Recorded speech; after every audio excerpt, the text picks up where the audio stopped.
তো বন্ধুরা, কম্পিউটার স্ক্রিনে আসার পরে আমরা মাইক্রোসফট ওয়ার্ডটি ওপেন করব। তো মাইক্রোসফট ওয়ার্ড ওপেন করার জন্য আমরা কয়েকটি পদ্ধতি ব্যবহার করতে পারি। তার মধ্যে হচ্ছে একটি পদ্ধতি, আমরা এখান থেকে এই যে স্টার্ট বার দেখছেন, আমরা স্টার্ট বারে ক্লিক দেব এবং এখান থেকে আমরা এই যে মাইক্রোসফট অফিস পাবলিশার 2007 এটা নয়, আমরা নিচের দিকে যাব এবং নিচের দিকে যাওয়ার পরে এখানে যে মাইক্রোসফট অফিস নামে একটি অপশন আছে। তো মাইক্রোসফট অফিস নামে এখানে ক্লিক দিলে আমরা এখান থেকে অনেকগুলো অপশন পাবো, এই যে মাইক্রোসফট অফিস ওয়ার্ড 2007। তো আমরা এখান থেকেও এটি ওপেন করতে পারি এবং আরও কিভাবে ওপেন করতে পারি আমি এটাও আপনাদেরকে দেখাচ্ছি। তো এখান থেকে আমি এটা ক্রস করলাম এবং আপনাদের যদি ক্র্যাক ভার্সন থাকে তাহলে একইভাবে এভাবে করতে হবে। আর আপনারা যদি চান যে মাইক্রোসফট যে অফিসটা রয়েছে সেটা কিভাবে সেট আপ করবেন তার উপর একটি ভিডিও বানাতে, তাহলে আমিও সেটা করে দেব। তো এটি দেখালাম একটিভাবে যে এখান থেকে মাইক্রোসফট অফিসের ভিতরে যে এটি ওপেন করা, এবং আরেকটিভাবে ওপেন করা যায় সেটা হচ্ছে যে সার্চ বার দেখছেন আপনারা। তো সার্চ বারে লিখবেন অফিস ওয়ার্ড। এই যে অফিস লিখলে এখানে চলে আসছে। আমাদের তো দুইটা ভার্সন সেট আপ দেওয়া রয়েছে, একটা হচ্ছে মাইক্রোসফট অফিস ওয়ার্ড 2007, আরেকটা হচ্ছে মাইক্রোসফট ওয়ার্ড 2010 এবং আরেকটি রয়েছে এটা হচ্ছে অফিস অ্যাপ্লিকেশন, এটা মূলত অনলাইন। তো বর্তমানে যে সকল অ্যাপ্লিকেশনগুলো রয়েছে অর্থাৎ মাইক্রোসফটের, সেগুলো অনলাইন ভিত্তিকই। সেগুলো আপনি লেখার সাথে সাথে সেভ করলে আপনার অনলাইন প্ল্যাটফর্মে সেভ হয়ে যায়। তো আমরা অতটা দেখবো না, আমরা মাইক্রোসফট অফিস 7 দিয়েই আমাদের যে কাজটা সেটা শুরু করব। তো মাইক্রোসফট 7-এর এখানে যে হোম পেজটা আছে সেটি এটাই, এবং এখানে রয়েছে, এটা হচ্ছে ফাইল মেনু বলা হয়, এটাকে অফিস বাটনও অনেকে বলে থাকে। অফিস বাটনের ভিতরে রয়েছে আপনাকে নিউ, অর্থাৎ নিউ যে পেজটি নেবেন সেটি, এবং ওপেন, তারপর আছে মানে যে কোনো ফাইল ওপেন করতে হয়, এবং তারপরে রয়েছে সেভ, সেভ অ্যাজ, প্রিন্টের ভিতরে আরও অনেকগুলো অপশন রয়েছে। সেভ অ্যাজের ভিতরেও আরও অপশন রয়েছে, এবং প্রিপেয়ারের ভিতরে ইমেল রয়েছে, এরকম এখানে অনেকগুলো অপশন রয়েছে। তারপরে রয়েছে ইনসার্টের ভিতরে অনেকগুলো অপশন দেখবো আমরা, মানে প্রতিটা পার্ট নিয়ে আমরা একটি ভিডিও তৈরি করব এবং এটি আপনাদেরকে শেয়ার করব। তারপর হচ্ছে পেজ লেআউট, তারপর references, Mailings, review, view, advance, এরকম একাধিক এখানে রয়েছে 8টি। তো 8টির ভিত্তির উপরে আমরা ভিডিও তৈরি করব এবং আপনাদেরকে সেটি দেওয়ার একটি ব্যবস্থা করব। তো এখানে হোমে আসার পরে আমাদেরকে কিছু কাজ রয়েছে। তো ধরেন আপনি মাইক্রোসফট অফিসে বিগিনার্স, অর্থাৎ আপনি প্রথমেই শুরু করতে চান, তো আপনাকে অবশ্যই কিবোর্ডটি মুখস্থ করা লাগবে, অর্থাৎ ABCD এরকম যে কোনো লেখা আপনি লিখে আপনার কিবোর্ডটি মুখস্থ হওয়া লাগবে। তো তার জন্য আপনাকে প্রথমে শুরু করার জন্য আপনাকে ফন্ট সিলেক্ট করতে হবে যে আপনি কি ফন্ট ইউজ করবেন। তো আমরা সাধারণত আমাদের বইয়ের বা যে কোনো ওয়েব যে সফটওয়্যারটি রয়েছে যেখানে যে ফন্ট ইউজ করে সেটা হচ্ছে এরিয়াল বা টাইমস নিউ রোমান। তো আপনারা এখান থেকে যে দেখছেন এখানে কিছু অপশন রয়েছে, তার ভিতর থেকে যে ওয়ার্ড ফাইলটা রয়েছে, তো ওয়ার্ডের জন্য ওয়ার্ড চেঞ্জ করার জন্য এখানে যে কালিব্রি বডি এখানে ক্লিক দেবেন। একটা ছোট্ট একটু মেনু দেখছেন, এখানে ছোট্ট মেনুতে ক্লিক দেবেন, দেখবেন যেখানে ফন্টের ভান্ডার। তো এখান থেকে আপনি এখানে সার্চ করতে পারেন যে টাইমস নিউ রোমান, ঠিক আছে, টাইমস নিউ রোমান লিখে সার্চ করলেও চলে আসবে, অথবা আপনি যদি এখানে স্ক্রল করে নিচের দিকে যান, যে মাউসের এটি ড্র্যাগ করে যদি নিচের দিকে যান, তাহলে এই যে এখানে সাজানো আছে ABCDMNOPQRST আচ্ছা, এখান থেকে যদি আপনি না পান এই যে ST, ঠিক আছে, তো আপনি এখানে উপরে সার্চ করবেন যে টাইমস নিউ রোমান লিখে আসলে এখানে এটি চলে আসবে। এবং এখান থেকে আপনি ধরেন এখানে আপনি লিখলেন, তো লিখলে লেখাটা কি অনেক ছোট না?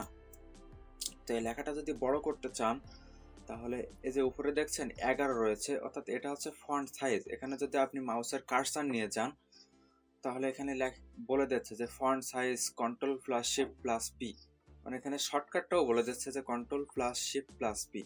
আমরা শর্টকাট ইউজ না করে এখন এখান থেকে যে ছোট্ট মেনুতে ক্লিক দেব এবং এখান থেকে আপনি ফন্ট সাইজ আপনার ইচ্ছা মতো নিতে পারবেন। যেহেতু আপনি বিগিনার্স, আপনার যেটা সুবিধা হবে সেটা আপনি ইউজ করতে পারেন। তবে আমি আপনাকে রিকমেন্ড করব আপনি এখান থেকে 16 ফন্ট ইউজ করবেন, কারণ অফিসিয়ালি 16 বা 14 ফন্টই ইউজ করা হয়ে থাকে।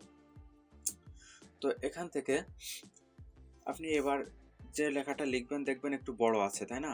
আবার আপনি যদি পেজটি বড় করতে চান, এই যে পেজটি আছে, একটি পেজ দেখছেন আপনি এখানে, পেজটি যদি বড় করতে চান সেক্ষেত্রে আপনি কিবোর্ডের কন্ট্রোল চেপে ধরে এবং হুইল যদি ড্র্যাগ করতে থাকেন, মানে কমানো বাড়ানো করতে থাকেন, তাহলে আপ ডাউন করতে থাকেন, তাহলে এখান থেকে পেজ বড় হবে।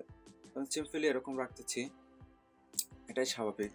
এবং এখান থেকে আমি মনে করুন যে এ লিখলাম, বি লিখলাম, C D E F G H I J K L M N O P Q R S T U V W, এটা আমি লিখলাম, ঠিক আছে?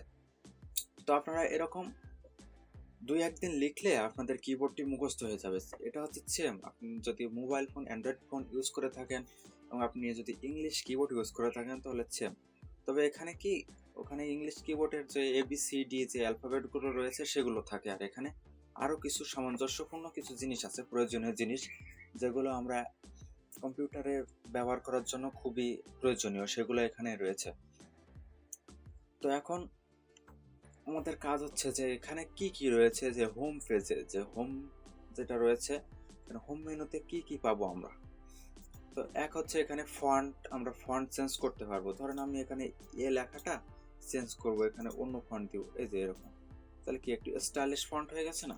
তো স্টাইলিশ ফন্টের যে আরেকটা সেক্টর রয়েছে সেটা আমরা পরে আলোচনা করব। এখন আমরা দেখছি যে হোম পেজে কি কি রয়েছে। তো তারপরে আসছে ফন্ট সাইজ, এবং তারপরে আসছে যে বড় গ্রো ফন্ট, অর্থাৎ ফন্টটি বড় করতে, মানে ফন্ট আপনি বড় করতে পারবেন। ধরেন আপনি এখান থেকে এই যে ফন্টটা ডাব্লুটা সিলেক্ট করলেন এবং যদি এটা প্রেস করেন, এই যে ঠিক আছে, এখানে একটি বড় হয়ে দেখাচ্ছে এবং পাশে ছোট হয়ে দেখাচ্ছে। ছোট এতে রয়েছে শ্রিঙ্ক ফন্ট, অর্থাৎ আপনি যে ফন্ট ছোট করতে চান তাহলে এটা ইউজ করতে পারেন, ক্লিক দিলে এখানে ছোট হয়ে যাবে, দেখছেন? এবং এই যে বড় এটা দেখছেন, এটা হচ্ছে গ্রো ফন্ট, এবং এটাই ক্লিক দিলে এখানে ফন্ট বড় হতে থাকবে। এবং তারপরে রয়েছে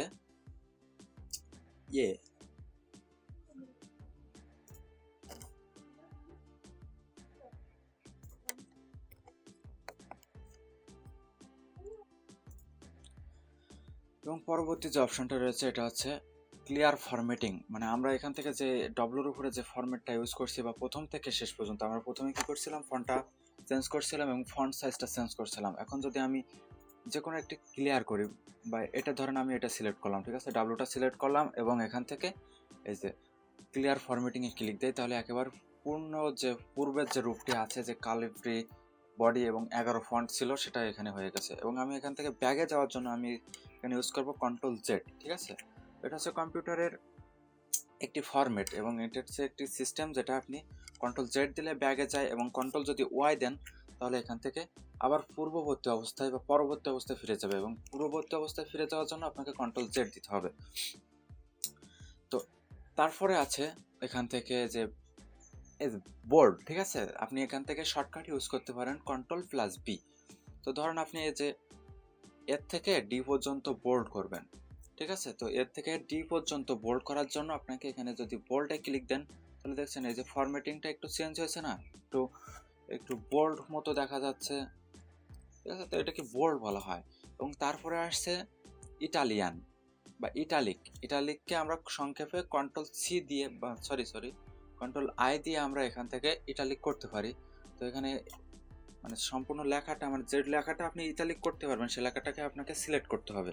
তো সে লেখাটা সিলেক্ট করার পরে আপনাকে যে ইটালিকে যদি ক্লিক দেন তাহলে এখানে ইটালিক হয়ে গেছে। তো আমরা এখানে কি করছি, যে বোল্ড করার পরে ইটালিক করছি। আপনি যদি শুধুমাত্র ইটালিক করতে চান তো আপনি এখান থেকে বোল্ডটা তুলে দেবেন এবং সেটা শুধুমাত্র ইটালিক করবেন।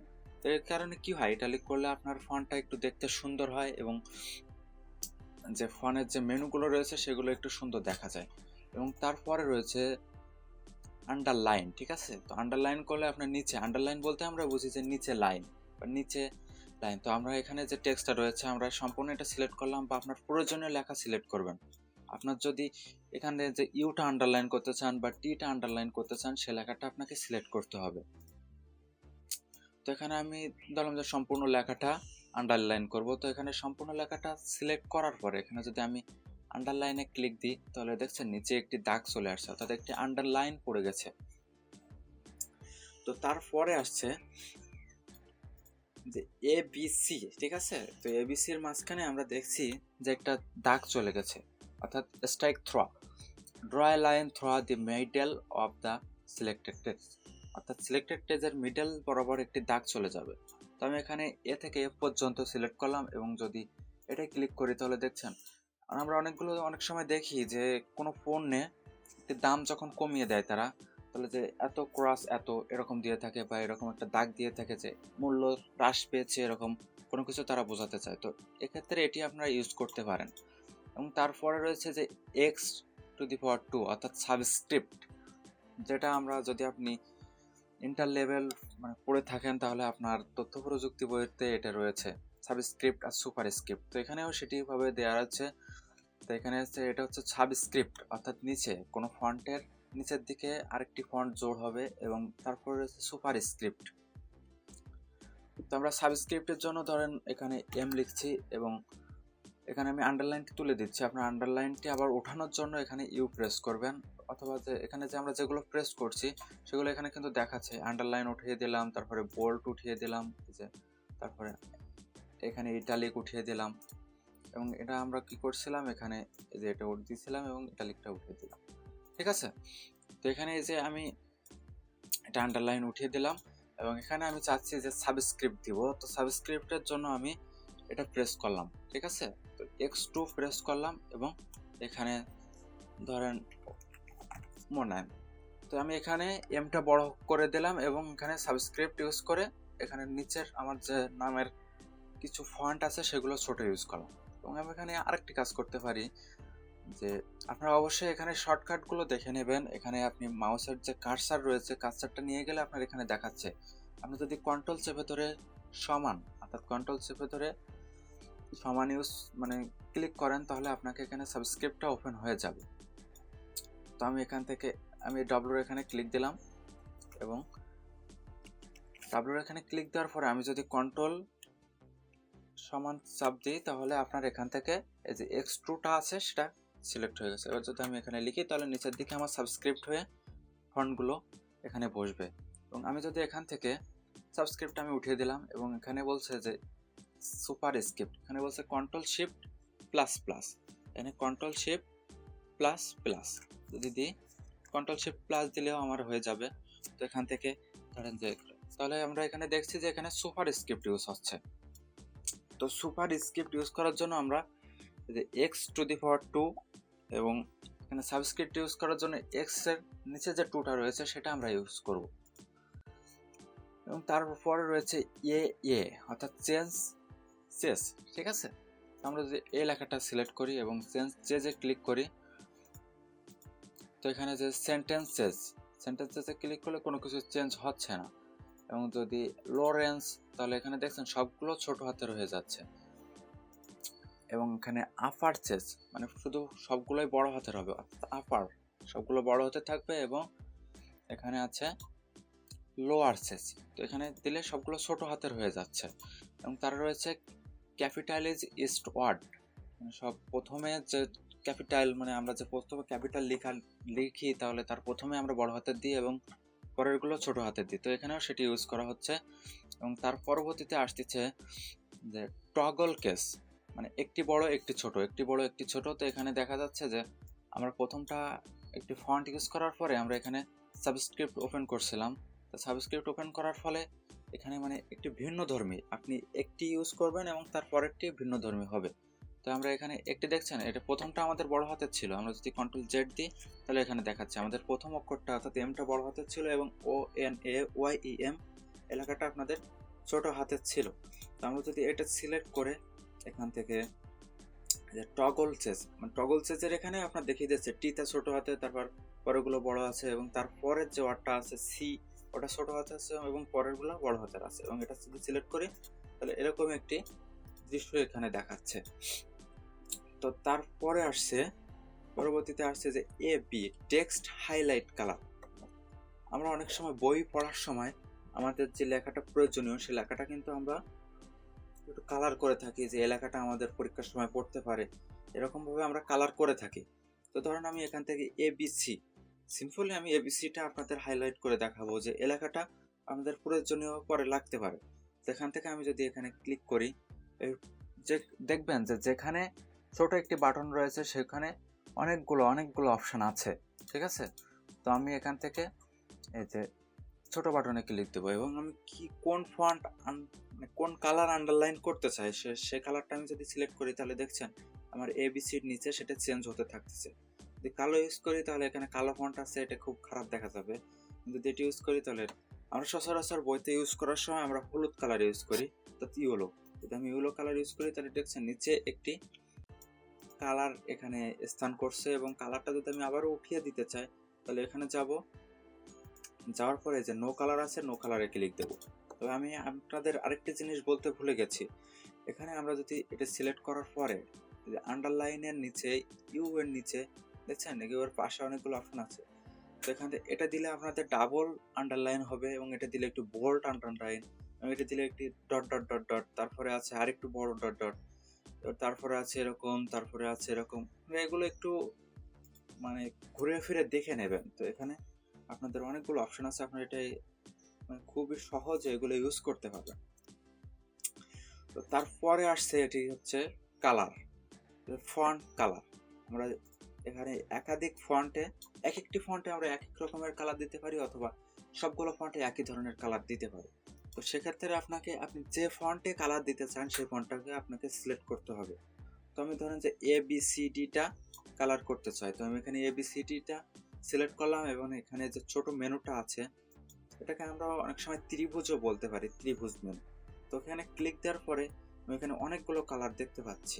তো এটা হচ্ছে অটোমেটিক, অর্থাৎ ব্ল্যাক যে কালারটি রয়েছে সেটি হচ্ছে অটোমেটিক, এবং তারপরে যে কালারগুলো রয়েছে সেটা একটু ভিন্ন ধর্মী। দেখছেন আপনারা এখানে যদি যে কালারের ওপরে আপনি মাউসটা নিয়ে যাচ্ছেন সে কালারের নাম সহ এখানে আপনাদের যে ফন্টে সে কালারটি ইউজ হয়ে যাচ্ছে। তো আপনাদের এখান থেকে পছন্দের কালারটি আপনারা ইউজ করবেন, এবং এই কালারগুলোর ভিতরে যদি আপনাদের কালার পছন্দ না হয় তাহলে এখানে আছে মোর কালার্সে যাওয়ার পরে আপনি একটু ভিন্ন ধর্মী কালার এখান থেকে ইউজ করতে পারবেন, এবং কাস্টমে যাওয়ার পরে আরও একটু ভিন্ন ধর্মে ইউজ করতে পারবেন।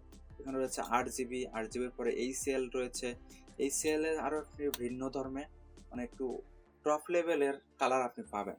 আমি এখান থেকে কালার ইউজ করব না, আপনাদের যদি দরকার হয় তাহলে আপনি এখান থেকে কালারটা ইউজ করতে পারবেন। এবং এখানে কালার সিলেক্ট করার পরে আপনি এখান থেকে ওকে বাটনে যদি প্রেস করেন তাহলে আপনার কালারটি সিলেক্ট হয়ে যাবে। তো এখানে আমি এই কালারটা দিয়ে এখানে ওকে বাটনে প্রেস করলে আপনারা এই যে কালারটি দেখছেন, আমি আপনাদেরকে একটু জুম করে দেখাই, এখানে দেখছেন যে ব্লু কালার অ্যাড হয়ে গেছে।